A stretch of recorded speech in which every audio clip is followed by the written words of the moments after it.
नमस्कार आदाब दोस्तों, चलिए आज है 6 मई, सुबह देश की ताजा बड़ी खबरें आपके लिए लेकर हाजिर हैं। चलिए दोस्तों, सबसे पहले डालते हैं सिर के ऊपर। पश्चिम बंगाल में अमित शाह का बड़ा ऐलान, कोरोना की लहर समाप्त होते ही देश भर में लागू होगा नागरिकता संशोधन कानून, CAA, मुसलमानों में भारी गुस्सा। मुस्लिम धर्म गुरुओं का बड़ा फैसला, मुंबई की अब 26 मस्जिदों में नहीं होगी लाउड स्पीकर से अजान। अखिलेश ने योगी पर बोला जोरदार हमला, कहा भाजपा ने पुलिस का किया गलत इस्तेमाल, अब थाने हुए अराजक। राज ठाकरे को लगा जोरदार झटका, भाजपा सांसद का ऐलान, राज ठाकरे जब तक माफी नहीं मांगेंगे अयोध्या में नहीं घुसने दूंगा। जिग्नेश मेवाणी को लगा एक और बड़ा झटका, गुजरात 2017 आजादी मार्च मामले में जिग्नेश मेवाणी को 3 महीने की जेल, 1000 रुपए का जुर्माना। दिल्ली के CM केजरीवाल का बड़ा ऐलान, दिल्ली में अब नहीं मिलेगी किसी को भी फ्री बिजली। पश्चिम बंगाल की CM ममता का भाजपा पर बड़ा हमला, कहा उत्तर प्रदेश में आज लड़कियां इंसाफ के लिए जाती हैं तो उन्हें ही बना दिया जाता है आरोपी, उत्तर प्रदेश में चल रहा है गुंडाराज।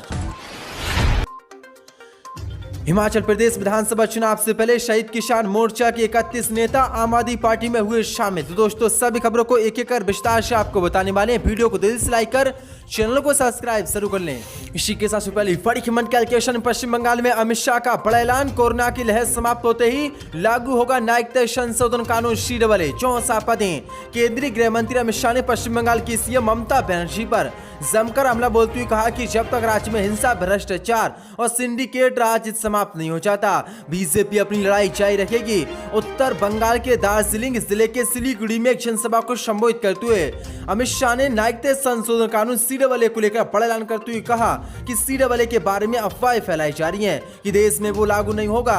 आज मैं यहाँ कहकर जाता हूँ कि कोरोना की लहर समाप्त होते ही नागरिकता संशोधन कानून CAA लागू होगा और उसको कोई नहीं रोक पाएगा, जिसके बाद अब तनाव एक बार फिर से देश भर में बढ़ सकता है और मुसलमानों का आंदोलन एक बार फिर से शुरू हो सकता है। आपकी क्या राय है कि मुसलमान एक बार फिर से इस कानून के खिलाफ आंदोलन शुरू करेंगे या नहीं? कमेंट बॉक्स में हमें जरूर बताएं। इसी के साथ बड़ी कैलकुलेशन, मुस्लिम धर्म गुरुओं का बड़ा फैसला, मुंबई की 26 मस्जिदों में नहीं होगी लाउड स्पीकर से अजान, 64 पदें। महाराष्ट्र में लाउड स्पीकर पर जारी विवाद के बीच मुंबई के मुस्लिम धर्म गुरुओं ने बड़ा फैसला लिया है। दरअसल मुंबई में अब सुबह की अजान बिना लाउड स्पीकर के नहीं होगी। दरअसल आपको बता दें, साउथ मुंबई की करीब 26 मस्जिदों के धर्म गुरुओं ने बैठक की। बैठक में फैसला किया गया कि सुप्रीम कोर्ट के आदेशों का पालन किया जाएगा और सुबह की अजान बिना लाउड स्पीकर की होगी। साउथ मुंबई की बड़ी सुन्नी मस्जिद में मुस्लिम धर्म गुरुओं ने यह बैठक की। बैठक में भाई किला के मदनापुरा, नागपाड़ा, अग्री पांडा इलाके के मुस्लिम धर्म गुरु शामिल हुए। धर्म गुरुओं ने बैठक में तय किया कि कोर्ट के फैसले के मुताबिक रात 10 बजे से सुबह 6 बजे तक इन इलाकों में लाउड स्पीकर पर कोई अजान नहीं होगी, जिसके बाद आज 26 मस्जिदों में सुबह की अजान नहीं हुई। तो दोस्तों, बड़ा फैसला, देश में हिंसा को देखते हुए मुसलमानों ने आंच लिया है। इसी के साथ बड़ी कैलकुलेशन, अखिलेश का योगी पर बड़ा हमला, कहा भाजपा ने पुलिस का किया गलत इस्तेमाल, अब थाने हुए अराजक। 64 पदें सपा के अध्यक्ष अखिलेश यादव ने योगी और भाजपा पर जोरदार हमला बोलते हुए कहा कि इस पार्टी के शासनकाल में पुलिस का इतना गलत इस्तेमाल किया गया और इसके लिए इतने अधिकार दिए गए कि आज ये थाने अराजक हो चुके हैं। ललितपुर दुष्कर्म कांड की नाबालिग पीड़िता और उसके परिजनों से मिलने के बाद अखिलेश ने योगी और पुलिस पर जोरदार हमला बोलते हुए कहा कि जब पुलिस से गलत काम लोगे तो फिर पुलिस के गलत काम या उसकी मनमानी कैसे रोकोगे? इसलिए थाने अराजकता के केंद्र बन गए हैं। ललितपुर की घटना कोई पहली घटना नहीं है। लगातार पुलिस के निरंकुश व्यवहार के मामले सामने आ रहे हैं। आखिर पुलिस को इतने अधिकार किसने दिए? इसी का परिणाम है कि रक्षा करने वाली पुलिस ही आज भक्षक बन गई है। और जब ऐसा हो तो सोचिए कि हम किस दिशा में जा रहे हैं। इसी के साथ बड़ी कैलकुलेशन, राज ठाकरे को बड़ा झटका, भाजपा सांसद का ऐलान, राज ठाकरे जब तक माफी नहीं मांगेंगे अयोध्या में नहीं घुसने दिया जाएगा, 64 पदें। राज ठाकरे को आज जोरदार झटका लगा है। दरअसल यूपी के कैसरगंज से बीजेपी के सांसद ब्रजभूषण शरण सिंह ने कहा कि राज ठाकरे को अयोध्या आने से पहले उत्तर भारतीयों से माफी मांगनी होगी। ब्रजभूषण शरण ने महाराष्ट्र नव निर्माण सेना के प्रमुख राज ठाकरे के पूर्व में मुंबई में यूपी बिहार के लोगों के खिलाफ दिए गए बयानों के लिए उनसे माफी मांगने की मांग की है। ब्रजभूषण शरण ने गुरुवार को कहा कि राज ठाकरे को उत्तर भारतीयों से माफी मांगनी चाहिए। अगर वो माफी नहीं मांगते हैं और अयोध्या आते हैं तो उन्हें शहर में प्रवेश नहीं करने दूंगा। मैंने यूपी के सीएम योगी से भी अनुरोध किया है कि जब तक वह माफी नहीं मांगते तब तक उनसे ना मिले। हम 2008 से देख रहे हैं कि राज ठाकरे ने मराठी मानुष के मुद्दों को बढ़ाते हुए उत्तर भारतीयों के खिलाफ एक माहौल बनाने का काम किया है। दरअसल 2008 से लगातार राज ठाकरे उत्तर भारतीयों के लेकर विवादित बयान दे रहे थे और कहा था कि यूपी और बिहार के लोगों को यहाँ पर मुंबई में नहीं घुसने दूंगा और ये बाहरी लोग हैं। इसी को लेकर आज बीजेपी के सांसद ने भी ऐलान कर दिया है कि जब तक उत्तर भारतीय लोगों से राज ठाकरे माफी नहीं मांगते हैं तब तक उन्हें मंदिर के अयोध्या में दर्शन नहीं करने दी जाएंगे। तो बड़ा झटका राज ठाकरे को आज भाजपा ने ही दे दिया। इसी के साथ बड़ी कीमत कैलकुलेशन जिग्नेश मेवाड़ी को बड़ा झटका। जिग्नेश मेवाड़ी को 3 महीने की जेल, 1000 रुपए का जुर्माना, 4 पदें। गुजरात के मेहसाणा की एक मजिस्ट्रेट अदालत ने गुरुवार को बड़गांव के विधायक जिग्नेश मेवाड़ी और 9 अन्य को पुलिस की अनुमति के बिना जुलाई 2017 में मेहसाणा शहर से रैली करने के लिए उनके खिलाफ दर्ज गैरकानूनी सभा के आपराधिक मामले में दोषी ठहराया। सभी दोषियों को 3 महीने की कैद और 1,000 रुपए का जुर्माना की सजा सुनाई गई है। दोषी ठहराए गए आरोपियों में विधायक मेवाड़ी के अलावा राष्ट्रवादी कांग्रेस पार्टी की नेता रेशमा पटेल भी शामिल हैं। अतिरिक्त मुख्य न्यायिक के मजिस्ट्रेट जे परमार की अदालत ने इस संबंध में फैसला सुनाते हुए कहा कि रैली करना अपराध नहीं है, लेकिन बिना अनुमति की रैली करना अपराध है। अदालत ने यह भी कहा कि अवज्ञा को कभी बर्दाश्त नहीं किया जा सकता।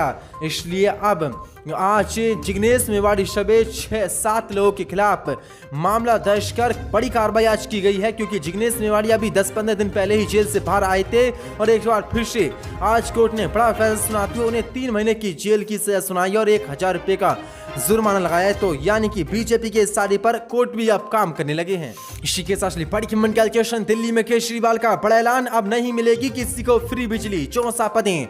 दिल्ली के मुख्यमंत्री अरविंद केजरीवाल ने एक बड़ा ऐलान किया। गुरुवार की एक प्रेस कॉन्फ्रेंस के दौरान केजरीवाल ने ऐलान करते हुए कहा कि अब दिल्ली में सभी को मुफ्त बिजली नहीं मिलेगी। दिल्ली सीएम केजरीवाल ने कहा कि दिल्ली सरकार 1 अक्टूबर से उन्हीं उपभोक्ताओं को बिजली सब्सिडी देगी जिन्होंने इसका विकल्प चुना होगा। दिल्ली के उपभोक्ताओं को वर्तमान में 200 यूनिट तक कोई बिल नहीं भरना होता है, जबकि प्रति माह 201 से 400 यूनिट बिजली की खपत पर 800 रुपए की सब्सिडी मिलती है।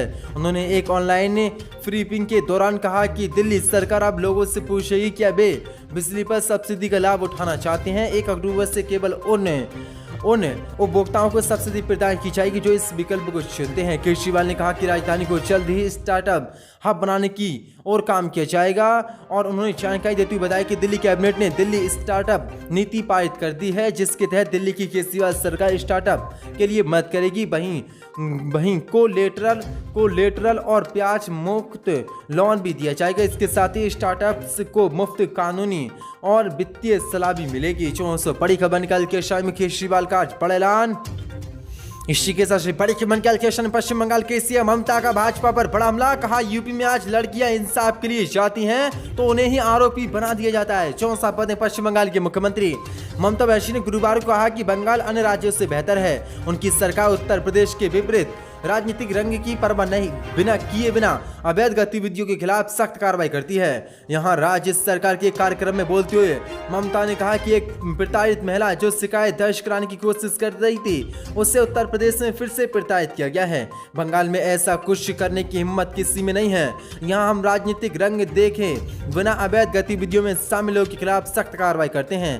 पेट्रोल डीजल की कीमतों में बढ़ोतरी के लिए भाजपा की अगुवाई वाली केंद्र की मोदी सरकार पर हमला बोलती ममता ने कहा कि केंद्र की सरकार ईंधन की कीमतों से आम लोगों को धोखा दे रही है। पश्चिम बंगाल के सीएम ममता ने कहा कि हमारी सरकार को 11 साल हो गए हैं। अगर किसी में हिम्मत है तो वे मुझे चुनौती दे सकते हैं और इन 11 वर्षों में मैंने जो किया है उसका सामना कर सकते हैं। मेरे खिलाफ बात करने, गुमराह करने और साजिश रचने का कोई फायदा नहीं है।